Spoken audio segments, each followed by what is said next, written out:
நான் ஒர்க்குக்கு எடுத்துகிட்டு போய் கோன்ஸ் மேக்கிங் வீடியோ பார்த்துடலாமா? ஆக்சுவலி இது ஒரு மெனு ஆர்டர்னால ஒரு 100 கிராம் பேஸ்ட் தான் நான் ரெடி பண்ணி எடுத்துக்க போகிறேன். அதுக்கு தேவையான பவுடர், சுகர், கொஞ்சமாக யூக்கலிப்டஸ் ஆயில் கூட ஆட் பண்ணிக்கிட்டேன். நல்லா திக்கான ஒரு பேஸ்ட் ரெடி பண்ணிவிட்டு அதை அப்படியே டைரிலீஸ்க்காக வச்சாச்சு. ஆஃப்டர் 6 ஹவர்ஸ் அப்புறம் ஒரு ஹோல் சைஸ் லெமனோட ஜூஸ் அப்படியே ஆட் பண்ணிக்கிறேன். பிகாஸ் ஸ்டெயின்காக தான் ஆட் பண்ணிக்கிறேன். நம்ம நேச்சுரலி ஸ்டெயினை டெவலப் பண்ணுறதுனால எக்ஸ்ட்ராவாக எந்த ஒரு ஆயிலும் ஆட் பண்ண தேவையில்லை, கலருக்காகவும் ப்ரிசர்வேட்டிவ்காகவும்.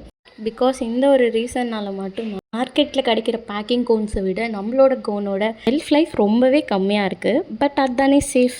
பேஸ்ட் எடுத்து ஃபில்டர் கிளாத்துக்கு மாற்றி பைப்பிங் பேக்கு ட்ரான்ஸ்ஃபர் பண்ணிட்டேன்.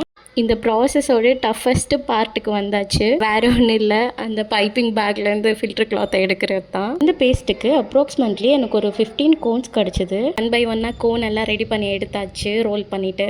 இப்போ பின் போட்டு செக்யூர் பண்ணி இருக்க பேஸ்ட்டெல்லாம் ஃபில் பண்ணிட வேண்டியது தான். அவ்வளோதான், நம்ம ஆர்கானிக் மெஹந்தி கோன்ஸ் எல்லாம் ரெடி ஆகிடுச்சு. இதே மாதிரி மெஹந்தி ப்ளாக் பார்க்குறதுக்கு சேனலை சப்ஸ்கிரைப் பண்ணிக்கோங்க.